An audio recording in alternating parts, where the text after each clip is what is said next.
Hello everyone, मैं हूं श्वेता और आप देख रहे हैं स्टडी कॉमर्स। इस वीडियो में हम डिस्कस करेंगे वैल्यूएशन ऑफ गुडविल। तो चलिए शुरू करते हैं। पहला क्वेश्चन है गुडविल इज एन। चार ऑप्शंस हैं: current assets, liquid assets, fixed assets, intangible assets.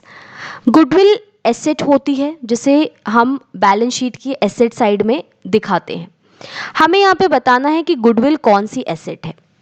इसके लिए सबसे पहले गुडविल के बारे में कुछ चीज़ें जान लेते हैं। गुडविल का मतलब है गुड नेम या रेपुटेशन, जो कि एक फर्म के द्वारा अर्न की जाती है उसके ओनर्स के हार्डवर्क और ऑनेस्टी के द्वारा। जब किसी फर्म के द्वारा जो कस्टमर्स हैं उनको अच्छी गुड्स एंड सर्विसेज प्रोवाइड की जाती है तो वो सेटिस्फाइड फील करते हैं, तो वो बार बार उस फर्म के पास आते हैं प्रोडक्ट या सर्विसेज को परचेज करने के लिए। तो इस तरीके से एक फर्म को फ्यूचर में ज़्यादा प्रॉफिट अर्न करने का मौका मिलता है। तो गुडविल ये रेपुटेशन है या एक अच्छा नाम है जो कि ओनर्स के द्वारा बनाया जा रहा है अच्छी गुड्स एंड सर्विसेज को प्रोवाइड करके। कुछ फीचर्स देख लेते हैं गुडविल की। पहला है इंटेंजिबल एसेट। गुडविल एक इंटेंजिबल एसेट है। इंटेंजिबल एसेट यानी जिसे हम देख नहीं सकते, छू नहीं सकते, लेकिन समय के साथ ये डेप्रिशिएट नहीं होती, इसमें कोई खराबी नहीं आती है, बल्कि लॉन्ग टर्म में जो इसकी वैल्यू होती है वो बढ़ती रहती है। तो गुडविल एक इंटेंजिबल एसेट है। दूसरा है वैल्यूएबल एसेट है। गुडविल किसी भी फॉर्म के लिए एक बहुत इंपॉर्टेंट एसेट होती है, क्योंकि अभी हमने पढ़ा कि एक्सेस प्रॉफिट अर्न करने में गुडविल सहायता करती है। नेक्स्ट है helps in earning access profit. Goodwill की वजह से एक फर्म को एक्सेस प्रॉफिट अर्न होता है। नेक्स्ट है liable to constant fluctuations. Goodwill depreciate नहीं होती है, लेकिन इसमें कॉन्स्टेंटली फ्लक्चुएशंस होते रहते हैं। नेक्स्ट है valuable only when entire business is sold. Goodwill की वैल्यू तभी हो सकती है जब पूरे बिजनेस को सोल्ड किया जाए। कभी भी गुडविल के किसी पार्ट को सेल नहीं किया जा सकता। पूरे बिजनेस के साथ, इंटायर बिजनेस के साथ ही गुडविल भी जाती है। कुछ एक्सेप्शंस हैं, जब किसी पार्टनर का एडमिशन होता है या रिटायरमेंट होता है तो वो कुछ अपना पार्ट ऑफ गुडविल ले करके आता है। नेक्स्ट है difficult to place exact value. Goodwill का एक वैल्यूएशन किया जाता है, लेकिन इसकी एग्जैक्ट वैल्यू को पता करना मुश्किल है, क्योंकि हमने पढ़ा कि टाइम टू टाइम इसकी वैल्यू जो होगी वो फ्लक्चुएट होती है, चेंज होती है।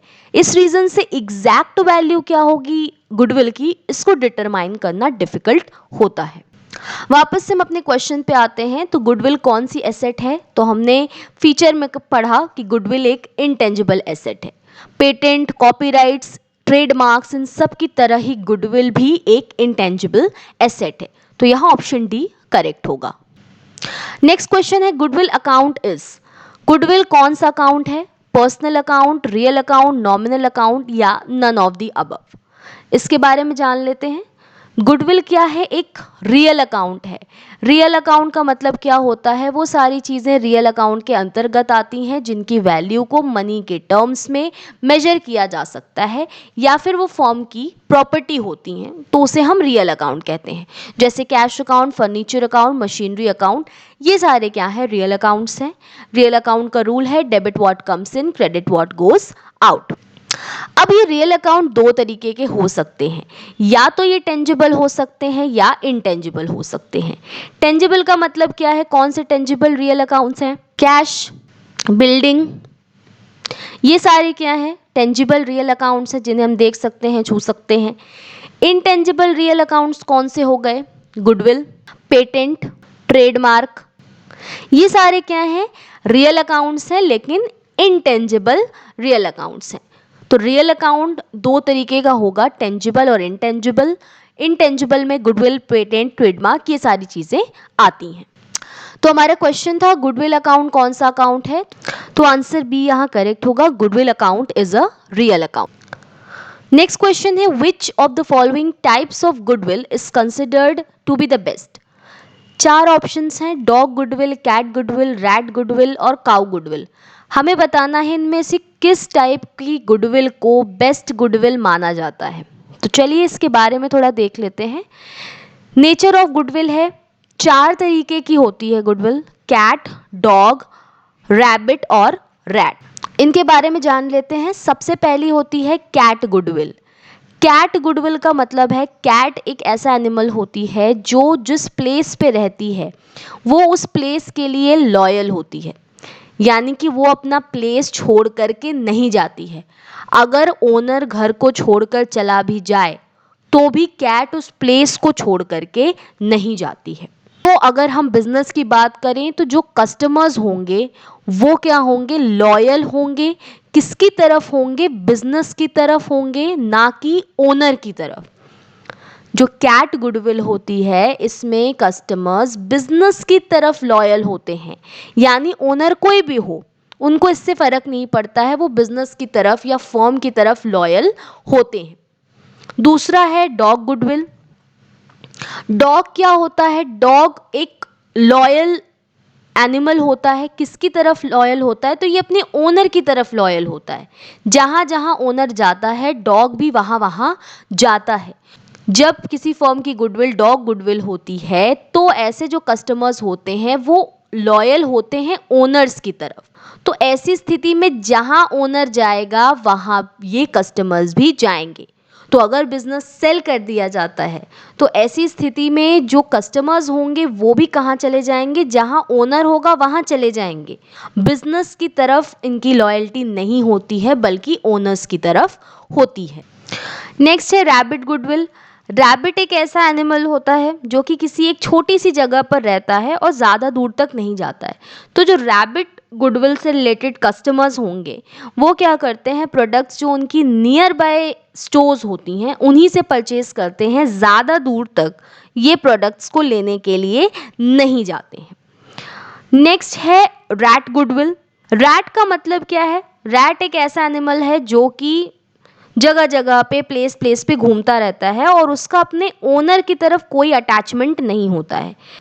अपने ओनर की तरफ या जिस जगह पे ये रहता है वहाँ से इसका कोई अटैचमेंट नहीं होता है। ये जगह जगह जाता रहता है, जहाँ इसको खाना मिल जाएगा वो चला जाएगा। कौन खाना दे रहा है इससे इसको मतलब नहीं होता है। तो अगर रैट गुडविल है तो जो कस्टमर्स होंगे उनका कोई भी फेवरेट ब्रांड या ओनर या पर्सन नहीं होता है। उनको जहां अच्छा प्रोडक्ट मिलता है वो वहां चले जाते हैं। तो ये 4 तरीके की गुडविल हमें देखने को मिलती है। अब बात आती है कि इनमें से बेस्ट गुडविल कौन सी है, कैट है, डॉग है, रैबिट है या रैट है। तो यहां आपका आंसर होगा cat. Cat goodwill is considered to be the best.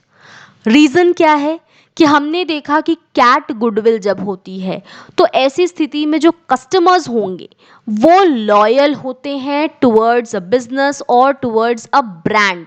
ये किसी एक ब्रांड की तरफ लॉयल होते हैं। इससे फर्क नहीं पड़ता है कि ओनर कौन है। जो कस्टमर्स होते हैं वो ब्रांड लॉयल होते हैं, वो फर्म लॉयल होते हैं। इसलिए कैट गुडविल को बेस्ट माना जाता है। तो हमारा क्वेश्चन था which type of goodwill is considered to be the best, तो ऑप्शन बी यहाँ करेक्ट होगा, कैट गुडविल। नेक्स्ट क्वेश्चन है capitalisation method of valuation is used for valuation of. Capitalisation method है एक वैल्यूएशन का, उसको किस चीज को वैल्यू करने के लिए यूज किया जाता है। 4 ऑप्शंस हैं, shares, goodwill, fix asset, stock and trade. तो इसका आंसर होगा बी, गुडविल। इसके बारे में जान लेते हैं। तो गुडविल के वैल्यूएशन की 3 मेथड्स हैं, average profit method, super profit method और कैपिटलाइजेशन मेथड। सबसे पहला है एवरेज प्रॉफिट मेथड। ये सबसे सिंपल और सबसे ज़्यादा यूज़ किया जाने वाला मेथड है। इसमें गुडविल को पास्ट ईयर्स के जो प्रॉफिट्स होते हैं इनके आधार पर निकाला जाता है। यहाँ पर सबसे पहले एवरेज प्रॉफिट को निकाला जाता है, फिर जो number of years of purchase होता है उसके आधार पर गुडविल को निकाला जाता है। नंबर ऑफ ईयर्स परचेज का मतलब है कि जो गुडविल होती है ये किसी भी फर्म के द्वारा एक लॉन्ग टर्म में अर्न की जाती है। ये ऐसी रेपुटेशन है जो लॉन्ग टर्म में एक फर्म के द्वारा अर्न की जा रही है। तो जब भी कोई बिजनेस को परचेज करेगा तो उसे इस गुडविल के लिए, जो कि एक लॉन्ग टर्म में एक बिजनेस के द्वारा बनाई गई है, उसको भी खरीदना पड़ेगा।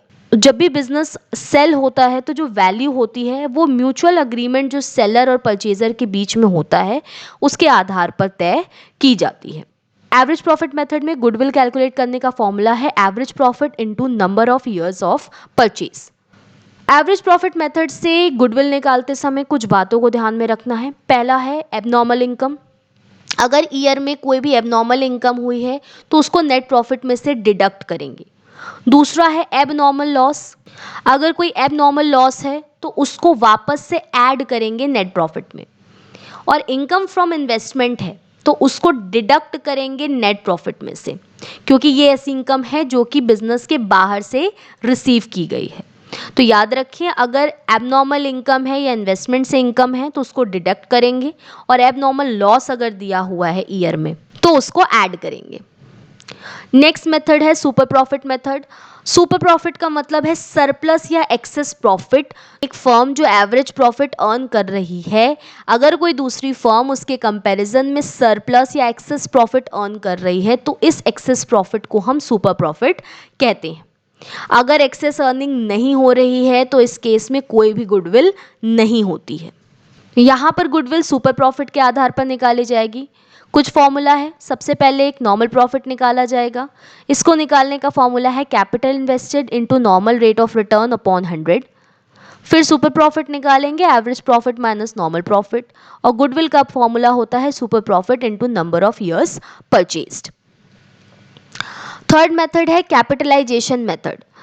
दो तरीके से इसमें हम देखेंगे। पहला है कैपिटलाइजेशन ऑफ एवरेज प्रॉफिट और दूसरा होता है capitalisation of super profit. Capitalisation of average profit में सबसे पहले एवरेज प्रॉफिट निकालेंगे। सेकंड, कैपिटल को असेस करेंगे कि कितनी कैपिटल की ज़रूरत है जो एवरेज प्रॉफिट है उसको अर्न करने के लिए नॉर्मल रेट ऑफ रिटर्न के आधार पर।